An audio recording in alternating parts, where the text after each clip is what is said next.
So, what were your thoughts on Wildlands?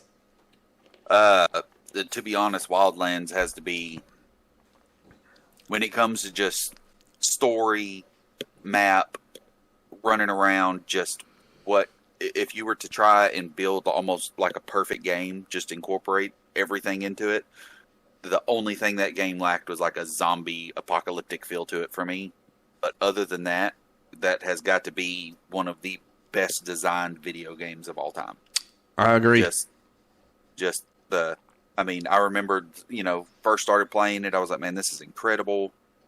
The graphics are great. The sunsets and all this kind of stuff. And then, you jump in a helicopter, and I was flying through the mountainy region, and a storm came in, and the attention to detail as like it's like a tsunami happening, and you're flying, and it's at night, and I was flying this helicopter, and I can't see anything. Like, you have no vision except for when a bolt of lightning strikes and it lights everything up, and like you're having to wait for the lightning to strike to see a mountain to avoid crashing into the side of a mountain and stuff like that. It was just, man, it was just so incredible that, I mean, the amount of hours in that game was just,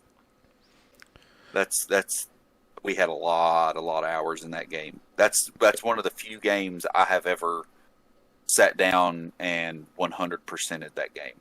Like, found every single location on one of the biggest maps that they've ever created. The map is just unreal. It's a country, and to actually go through and find every single location. I mean, you know how many hours it takes to find every location on a map that's the size of a country. Yeah.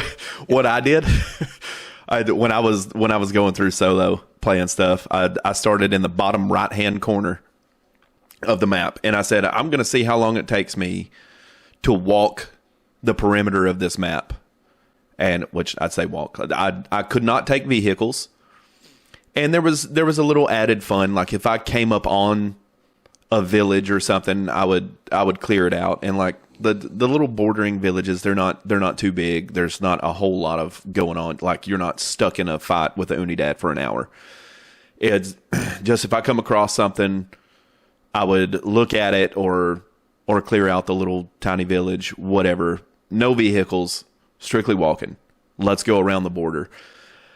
I made it about 6 hours in. I wasn't even halfway across the bottom of the map. Yeah. So I abandoned. I was like, never mind. This is going to take forever. Gigantic map.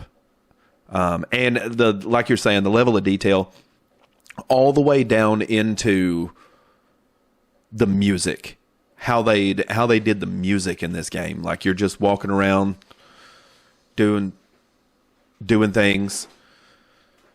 You're not like in a fight or anything.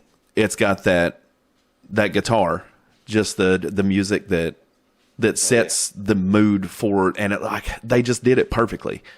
It feels like, I don't know how to describe it. If they would have put any other music, it would have made the game feel out of place.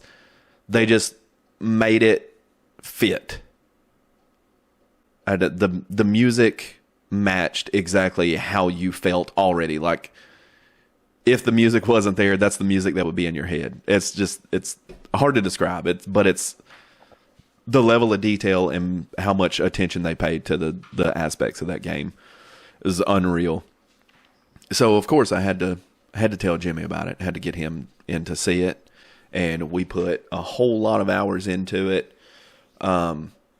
Jimmy was really good at parachuting. Oh yeah. If you've seen the video, then you know it's such a great time. So we played a whole lot of Wildlands, and then, if you know anything about me, there's a particular game series that comes out. When it comes out, and this year's going to be different, but every single Far Cry game, as soon as it's announced, I go and pre-order the collector's edition. And I did with 6, I did, and life changed. I had the $140 version, and just they ended up pushing it back, which kind of screwed them on their end. Well, I can't really say screwed them because me as one person don't really impact their company. But anyway, Far Cry 5 came out, and so we made the transition to Far Cry 5. And again, the level of detail they went into with the story on this game was mind-blowing. And also the music, like the atmosphere that they set in this game. I've made the statement a couple of times. When a Far Cry game comes out, I go missing. People are unaware that I even exist anymore because I am buried in a Far Cry game. So, Jimmy, what were your feelings and your experiences on Far Cry 5? Man, whenever that game first came out, and I started playing it, I was just like, you could just tell that they did such a good job on that game of creating a feeling inside of you, like with the music, with the atmosphere, like how it was, the character development was just incredible. How they portrayed the villains and all that kind of stuff. That it just, man, it created, like, that was one of, out of all the games that I've played, that was one of the best ones that would, like, it didn't feel like you were playing a video game. You know, like it felt like you were living the video game. Like you got sucked into the game. Like it was awesome. It was a very, very well put together game, for sure. Another one of those where completion was a big thing. Like it's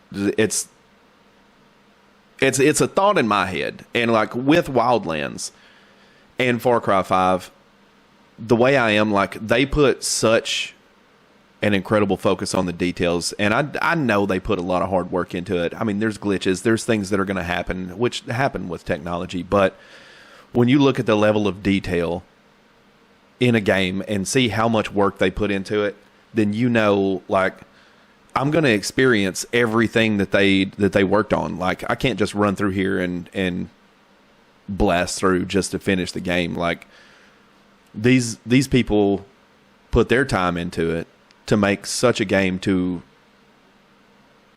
pull me in and capture my attention.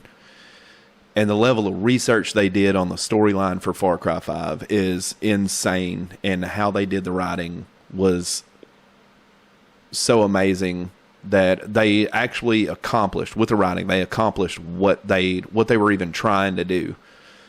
And if you've played Far Cry 5, you know what I'm talking about with the cult in Montana.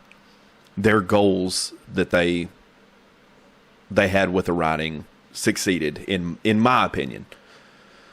I won't go much further into that. That should probably maybe be a video on its own. But anyway, we went through and experienced everything. We found everything we could, and we had a lot of fun. And that was, even though we had some Wildlands clips, we did some stuff, that was really where content creation in the sense of comedy came for me. Like, if you go to the Facebook page, you'll see, like, the first video that I put out was a Far Cry 5 video. And even on this channel, the video that sticks out, the first gaming video I did was a Far Cry 5 video, because we realized how much fun it could be to put all of these clips together. And I still wasn't really into watching gaming videos and like the little comedy clips and stuff. I saw the potential there, and I started clipping things, and I started getting ideas and specifically clipping things and building these videos. It was a transitional period for my mindset within gaming. And then Fallout 76. We know that within a Fallout game, a Bethesda game in general, there's going to be bugs and glitches. Oh, yeah. So, number one, my gaming room, which I need to show y'all at some point, littered with Fallout stuff. I'm a Fallout fanatic. My desk, custom built, Fallout themed. Love Fallout. Fallout 76. We all know the infamous E3 presentation. And a lot of people had some big hopes, and a lot of people hate 76. But the way you have to watch a Bethesda E3 presentation is you take what Todd Howard says, you water it all down, and you take the summary of what it's going to be, and that should be your expectations. That's exactly what I did. And what I took from that fateful Bethesda E3 presentation was it's going to be Fallout that I can play with my friends. So I was excited. That's all I was hoping for. I wasn't hoping for a big glamorous thing. I was not whatsoever worried about the canvas bag or the glow-in-the-dark map. Just Fallout that I can play with my friends.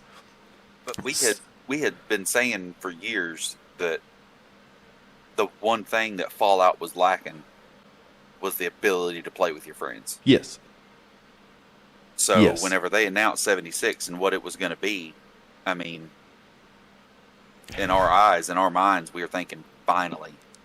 Yep. Finally, we're going to get to dive into the Fallout universe and not be by ourselves. We're going to get to be running around and playing with all of our friends that we enjoy playing with. Yep. We get to see it all at the same time. And in that saying, we got access to the beta, and there was a very limited amount of time that the beta was open. So we would make sure, it was me, Jimmy, and another one of our friends, Dalton. We made sure that as soon as those servers opened up on the beta, we were on our feet. And we ran as fast as we could to try to discover everything we could before the beta shut down, before that timer started ticking at the end. And it was amazing to me, and like all these people mad, but it was amazing. And we played that game religiously for over a year. Yep. Like getting in there almost daily, getting in there, progressing in the story, building new camps, doing all the stuff, growing with it. And I have to say, like, it's been 2 years. 2 years since I really played that game. Yeah. Other things happened. So Fallout 76, a lot of videos came out of that too. Continued with the content creation.